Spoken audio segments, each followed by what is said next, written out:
What is going on, guys? Troken here. Welcome back to the channel. Welcome back to Draw Phase.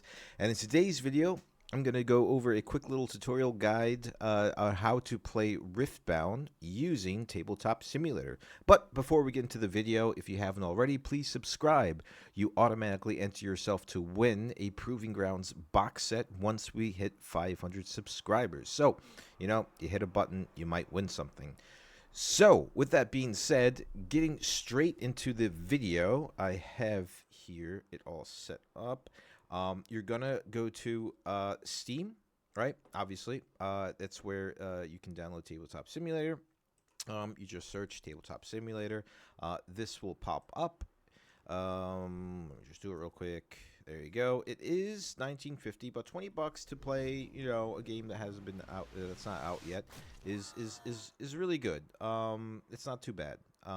So once you go here, it's 1950. Once you pay for it and download it, you just want the basic one. You don't need all the 4-pack with all the different stuff on there. Just buy the simple one because the Riftbound simulator is a mod. And I'll show you how to do that right now. So once it's downloaded, you go into your library, you hit Tabletop Simulator, and then you go over here to Workshop, right?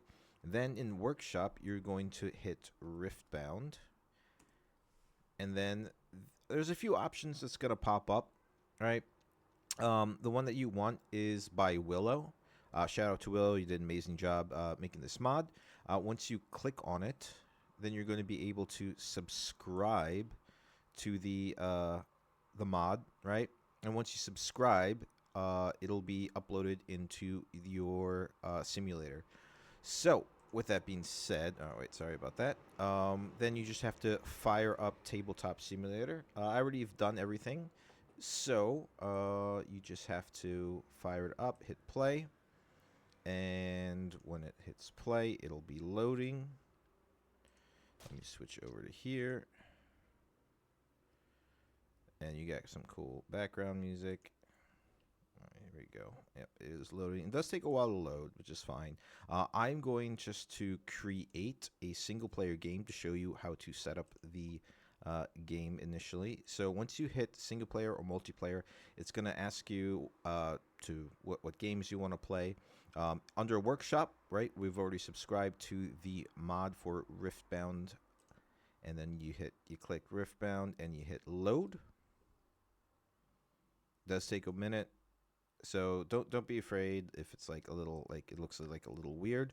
And then once it has fully loaded, there's a few things that are really important that you can do. So first of all, we have like all the nice little legends and some cards in the background. Over here, it's a little slow now. It's just loading everything. 2 seconds. Yep, there we go. Yep, don't be afraid. It's just going to do that. It's just loading everything. We do have a how to play rulebook. So this is not basically how to navigate Tabletop Simulator. However, just basic rules on how to play, modes of play when it comes to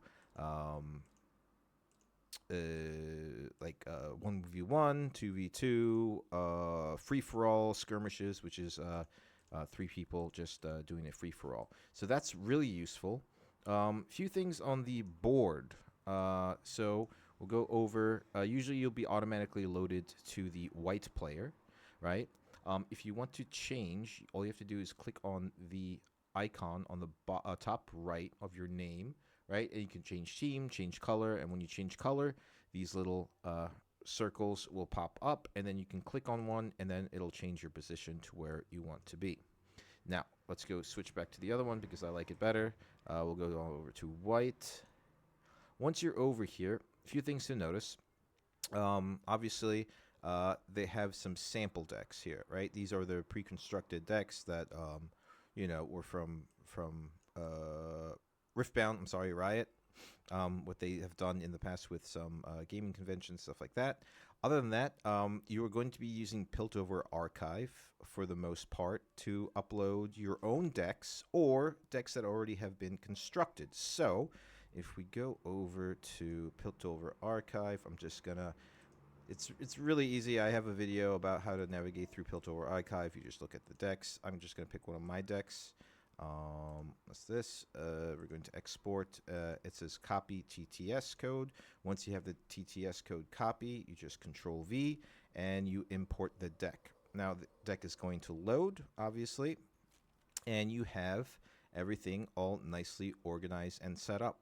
So going over the board state first, we have points on the top left. You click the points every time you conquer or you hold or you double hold or you double conquer, right?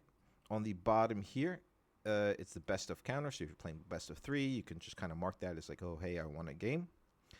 You can change your playmat, right? So if you click on the bottom right, there's a red button that says change playmat, and then you can pick whatever. Let's just pick, let's see, we got Master Yi, right? So,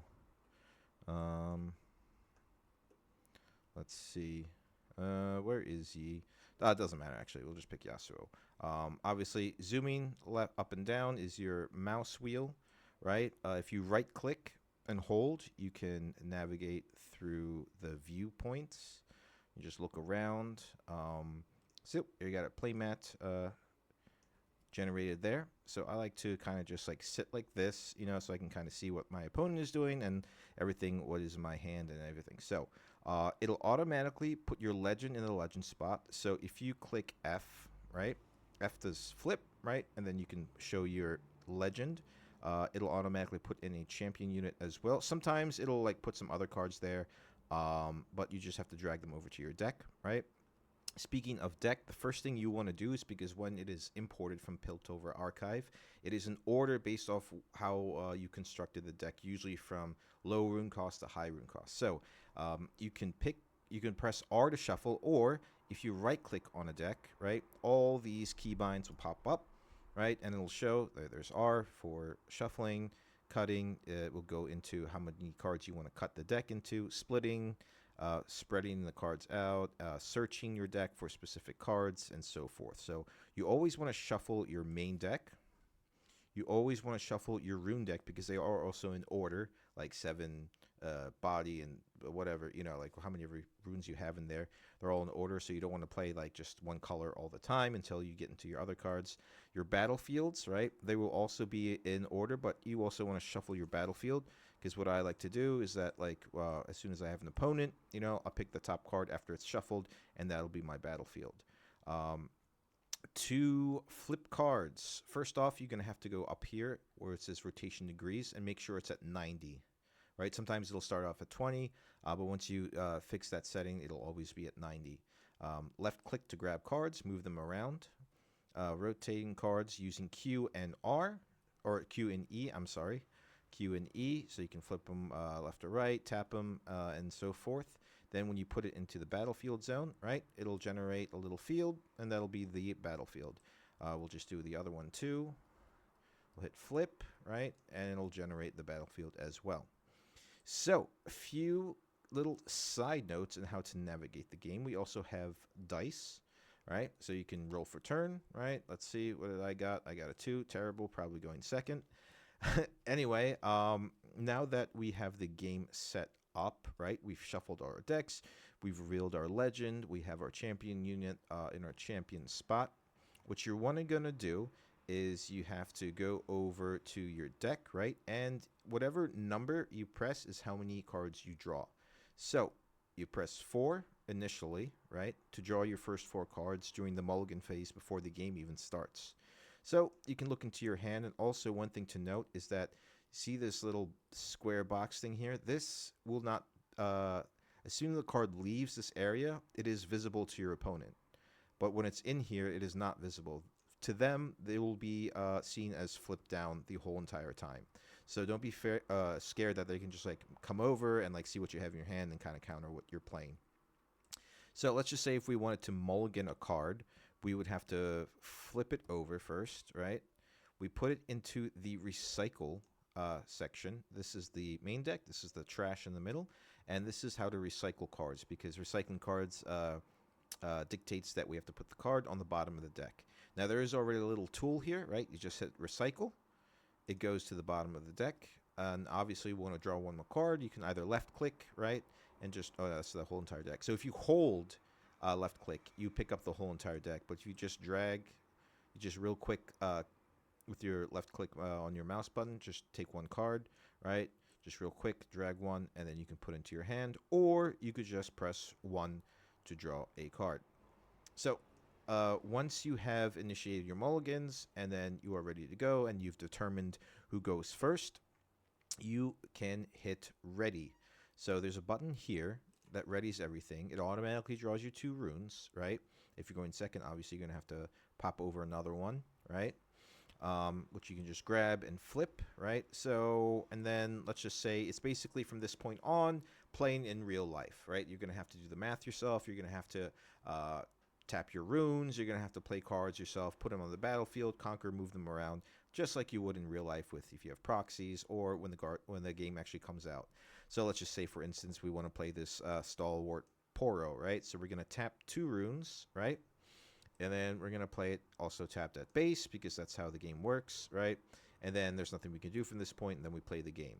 Now, after your opponent's turn, it comes back to you. Also, real quick, you can go into options, right? And then you can generate this button here that says turns. And then when you click next to turns, this little box, a little icon will pop up, right? So you can just pass it. So you can pass your turn. And then your opponent will have to click it to pass their turn too. It indicates that the turn is actually over and they can't like, oh, I forgot to do this and stuff like that. So once it is your turn once again, right, you're going to have to click ready. And what it does, it automatically untaps everything, draws you a card, and readies the runes, right? So if we hit click ready, Stalwart becomes untapped. You generate your 2 runes and you draw your card. So relatively easy. The keybinds you're going to have to get used to. There's also things, if you left click and drag, you can pick up your whole entire hand, right? You can show it to your opponent at the end of the game. Oh, this is what I had. I couldn't really do anything. You can select 2 cards, flip them using F. If you need to search your trash, let's just say you have a bunch of stuff in here, right? You left click and then you look for search, and this little window will pop up and it shows you everything that is in your trash. And let's just say if you have a super mega death rocket, you know, if you're playing Jinx and you just have a bunch of stuff discarded because that's what the deck does, then you just grab your card and you can just put it back into your hand, obviously revealing it to your opponent first. And yeah, really simple, really cool, really fun. I do have a Discord set up, right? I stream. I play regularly on Tabletop Simulator, usually towards the evenings. So if you want to, the link, for the Discord will be in the description. Join, meet up for some games, theory craft. You know, just test out some decks before the game actually comes out in real life. Because then you won't have to be investing too many cards on a deck that may not be doing so well in the meta. I'm trying to figure out what else is there to go over, but other than that, it is relatively easy. Oh, another cool thing is like it generates packs, right? Which is pretty cool. So sometimes there's this little box here, and you just press spawn booster pack, and it'll just like, you know, randomize cards. And let's see what we got. Okay, cool. We got a Terran there. Oh, we got a legend in Darius. That's really cool. And then, you know, it'll just generate some cards that you would potentially draw from the pack. I don't know. That's really cool. It's just like a nice little thing. If you do want to switch decks, right, after the game is ended, we'll just pretend to do it with here. If you just highlight everything and you delete, right, and you highlight everything and delete. Once the game is over, if you've won or you've lost, make sure not to highlight the dice because then you have to generate it again. So you highlight the entire board state, right, whatever's on the battlefields and everything, and you click delete. All the cards will go away into the ether, and then you would just have to find a new deck, Control V, import, and get into the next game, right? And then do the same thing with shuffling and flipping the cards properly and picking out for whatever games you want to play. Yep, so we have 1v1 here, right? And then we have another tabletop here for skirmishes, which is like free-for-all up to 3 players, or a free-for-all in 4, or a 2v2. Really cool, the fact that we can do it this way as well. So yeah, I think this is great. Shout out to Willow once again. He did an amazing job doing this mod. I love it. I play it often. It is really cool just to kind of play the game before it's out in a manner that you would have to do it in real life by, you know, chaining things properly, moving around the cards, you know, just the way you would in real life. So that is it. Just a quick little tutorial. If you have any questions, please comment. Again, join the Discord. You know, we'll play some games, match up.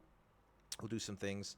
Other than that, don't forget to subscribe. I would greatly appreciate your support and to enter yourself to win that Proving Grounds box. So, with that being said, thank you guys so much. I hope you've enjoyed the video.